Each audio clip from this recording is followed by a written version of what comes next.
Uno de los elementos que viene en ese momento a integrarse con mucha fuerza después de la Guerra Grande había significado que el puerto de Montevideo había estado semicerrado, nunca estuvo cerrado del todo, pero había estado semicerrado durante los 14 años que duró entre el periodo previo y el posterior y el rearmado, todo ese periodo nefasto de la Guerra Grande y el sitio grande de Montevideo. Cuando se abre al flujo comercial, uno de los principales flujos comerciales estaba vinculado a Cuba y a la marinería cubana. Durante mucho tiempo venían hasta 20, 30 barcos por semana desde La Habana a Montevideo en un flujo constante, hacían toda la franja del Atlántico y recorrían toda esta zona. En esos barcos, los marineros, fundamentalmente, que toda la tripulación, que eran unos cuantos, estaba fundamentalmente destinado, bueno, al mantenimiento del barco y a la carga y descarga de mercadería en los puertos. Y eran negros también. La mayor parte de los marineros cubanos eran negros. Y eran negros y se había dado una particularidad étnico-racial que hacía muy compatible con la idiosincrasia cultural de los negros que estaban acá, porque gran parte de los negros marineros que venían en los barcos cubanos pertenecían a la macroetnia bantú, porque habían sido muchos de ellos transportados desde Haití. En Haití se da la primera revolución de América. Haití es la isla que está enfrente, casi tocándose con Cuba. En Haití se da la primera revolución de América inmediatamente de la Revolución Francesa, porque Haití era colonia francesa. Entonces, cuando se da la Revolución Francesa, esos aires libertarios resonaban por todos lados. Se da una enorme discusión porque la Revolución Francesa en Francia estaba aboliendo la esclavitud, pero no estaba claro qué iban a hacer con las colonias. Entonces, en algunas colonias se dieron focos revolucionarios. El más fuerte fue en Haití, y se llegó a instalar la primera República Negra de América con un general negro, que fue el primer presidente negro en América Latina, se llama Toussaint Louverture. Pero eso se estaba viniendo a ver en esos años en Haití, donde había enormes contingentes de esclavos, y esos contingentes de esclavos en Haití eran una parte importante de origen bantú y una parte importante de origen yoruba. En la zona cercana a Cuba estaba el contingente más importante de las plantaciones de origen bantú, es decir, de la zona. Bantú es una macroetnia que implica una gran parte del Congo, del Golfo del Congo, de África, una macroetnia lingüística. Es decir, bantú es como decir hispanohablante acá, implica una cantidad de personas diferentes, pero que tienen en común un idioma, o decir lenguas romance o lenguas latinas. Hay una cantidad de idiomas asociados que tienen como una raíz común y una macroetnia bantú, que es donde provenían de distintas tribus, de distintas naciones, pero donde provenía la mayoría de nuestros esclavos. Y también era donde provenían gran parte de esos esclavos que estaban en Haití, y que los dueños de los esclavos intentaron, antes que la revolución se consolidara, llevarse a todos los que se podían de ellos, ¿no? Pues los negros esclavos eran un bien que estaba a punto de dejar de ser un bien, estaban a punto de perder las tierras donde tenían los cultivos de café, de banana, todo lo que se cultivaba en tabaco, lo que se cultivaba en Haití en aquel momento, pero además estaban también a punto de perder a los negros. Entonces empezaron a tratar de trasladarse con los negros a dos puntos fundamentales donde generaron una enorme modificación musical, porque esos negros tenían un gran desarrollo musical y eran los mismos músicos negros los que tocaban en sus propias plantaciones y los que tocaban en la fiesta de los amos, y por lo tanto se habían aprendido y habían modificado el repertorio cortesano, el repertorio aristocrático de los blancos, también lo sabían tocar, ¿no?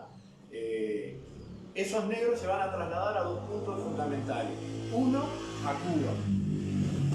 Los van a trasladar a Cuba, principalmente a la zona este de Cuba, y ahí van a generar con estas formas musicales que ellos dominaban muy bien, provenientes de la contradanza, ¿ah? Van a irlo modificando, pasando a sus ritmos, a sus instrumentos, van a pasar de la contradanza a la danza habanera, de la habanera van a pasar a la danza y van a pasar al danzón, al son montuno y a todas esas formas musicales tremendamente importantes que provienen de ese tronco y de esa formación musical.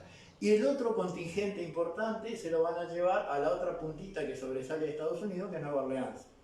Y ahí van a generar todo el fenómeno del jazz y del blues y del rhythm and blues, todo ese mismo contingente negro también vinculado a estas formas musicales. Esos negros con esa herencia musical tan importante son los que 50, 60 años, esto estamos hablando principio del siglo XIX, final del XVIII, principio del XIX, y ahora nos venimos a que empiezan a venir con los barcos para acá, probablemente los hijos, los nietos de esos negros que trasladaron para Cuba.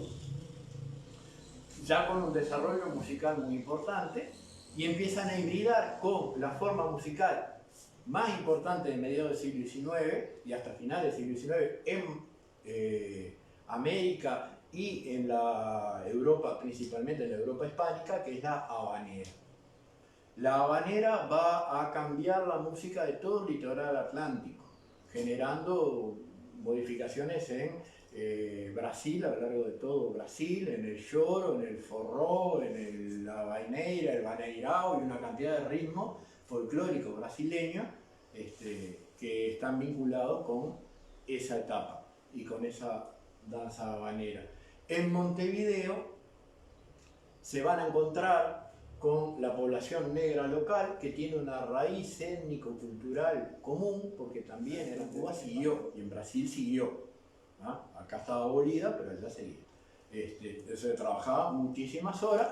Cuando salían de trabajar, las opciones recreativas estaban, es decir, museos, bibliotecas, casas culturales como esta, no solo había muy pocas, sino que ya estaban cerradas, que quedaban abiertos los boliches, los quilombos, los prostíbulos, todo eso era lo que había, y donde iban los marineros en aquella época, y con toda seguridad donde van los marineros ahora también. Ahora tenemos marineros coreanos, chinos y todo, en aquella época teníamos eso, pero la conducta de los marineros más o menos son iguales en todos los sitios.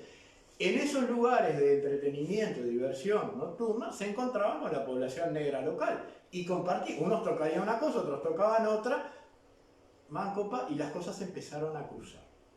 ¿Ah? Esa es la base fundamental que tenemos. Empieza a cruzarse la habanera con las formas musicales que estaban presentes, con una población negra joven que estaba buscando generar ritmos musicales y formas musicales que la diferenciaran de sus padres y sus abuelos, porque ellos estaban desconformes con la relación que habían tenido sus padres y sus abuelos africanos con los amos blancos. Ellos creían que había que enfrentar, y hasta ahora los negros habían tenido una cultura de sumisión, ¿no? Con lo que llamaban el amito blanco. Y ellos tenían idea de que eso había que enfrentarlo, había que reivindicar. Por lo tanto, querían también una música propia, querían cambiar la música. Entonces ahí es donde se empiezan a generar formas musicales nuevas e híbridas. Entre ellas van a terminar decantando en el tango y en el candombe. El candombe como forma musical. Como palabra estaba vigente desde mucho tiempo atrás, pero el candombe, por eso a veces las locuras cuando vemos aún en las escuelas públicas recrear cuadros de candombe en la época colonial. En la época colonial no existía el candombe. El candombe va a existir después de la Guerra Grande. Y lo va a crear una generación que en la época colonial o no había nacido o eran niños muy pequeños. Esa es la generación que va a generar el candombe. Lo va a generar como una forma de contracultura y la va a hibridar con esas formas de habanera. Y va a crear el candombe, va a crear el tango y va a crear la milonga. Va a sintetizar la milonga. La milonga con un fuerte aporte de la población rural que va a venir en poco tiempo. Porque estamos hablando todavía de la década del 60. Y esto es como una caldera, Montevideo, donde se está cocinando todo.